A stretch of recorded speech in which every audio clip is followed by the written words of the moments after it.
I am a descendant of Africans who were kidnapped and brought to the Americas as slaves.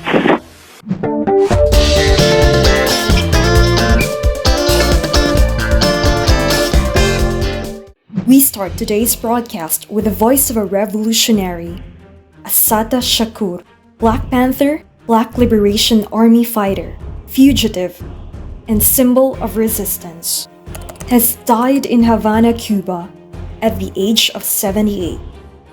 A woman hunted by the FBI, condemned in US courts, and celebrated worldwide as a freedom fighter.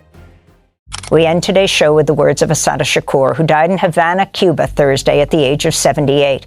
She was a legendary figure within the Black Panther Party and the Black Liberation Army.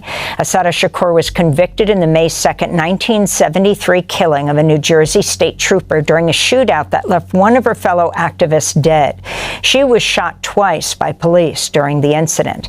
In 1979, she managed to escape from jail and flee to Cuba, where she received political asylum. She long proclaimed her innocence. In 1998, Democracy Now! Aired her open letter to Pope John Paul II, a fiery testimony of survival, resistance, and defiance. Tonight, we revisit those words as Assata spoke from exile. My name is Assata Shakur, and I was born and raised in the United States. I am a descendant of Africans who were kidnapped and brought to the Americas as slaves. I spent my early childhood in the racist, segregated South. I later moved to the northern part of the country, where I've realized that black people were equally victimized by racism and oppression. I grew up and became a political activist, participating in student struggles, the anti-war movement, and most of all, in the movement for the liberation of African Americans in the United States.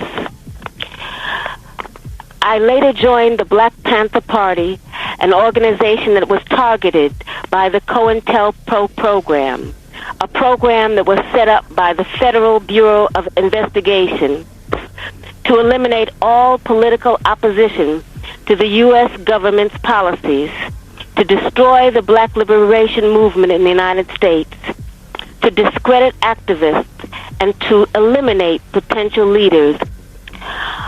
Under the COINTELPRO program, many political activists were harassed, imprisoned, murdered, or otherwise neutralized. As a result of being targeted by COINTELPRO, I, like many other young people, was faced with the threat of prison, underground, exile, or death. I have advocated, and I still advocate, revolutionary changes in the structure and in the principles that govern the United States. I advocate self-determination for my people and for all oppressed people inside the United States. I advocate an end to capitalist exploitation, the abolition of racist policies, the eradication of sexism, and the elimination of political repression. If that is a crime, then I am totally guilty. To make a long story short, I was captured in New Jersey in 1973 after being shot with both arms held in the air and then shot again from the back. I was left on the ground to die, and when I did not, I was taken to a local hospital where I was threatened, beaten, and tortured. In 1977, I was convicted in a trial that can only be described as a legal lynching. In 1979, I was able to escape with the aid of some of my fellow comrades.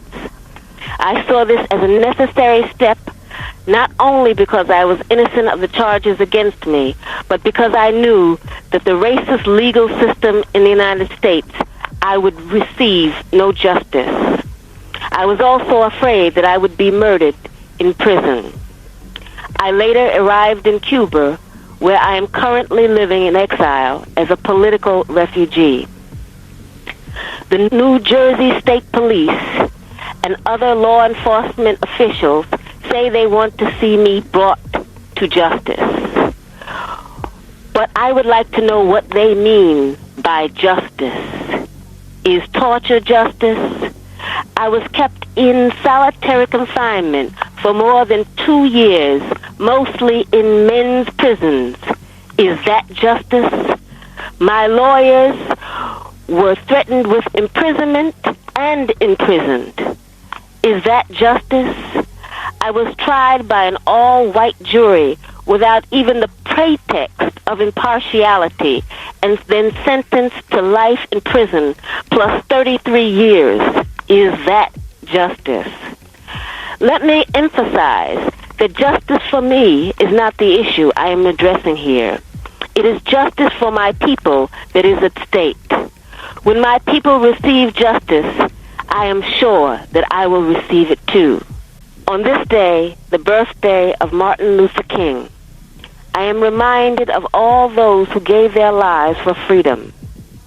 Most of the people who live on this planet are still not free. I ask only that you continue to work and pray to end oppression and political repression. It is my heartfelt belief that all the people on this earth deserve justice. Social justice, political justice, and economic justice. I believe it is the only way we will ever achieve peace and prosperity on this earth. I hope that you enjoy your visit to Cuba. This is not a country that is rich in material wealth, but it is a country that is rich in human wealth, spiritual wealth, and moral wealth. Her words remain a manifesto for freedom. Assata Shakur lived, resisted, and died in exile. A legend of the Black liberation struggle. Breaking Truth Network will continue to honor the voices silenced by repression. Subscribe, share, keep the struggle alive.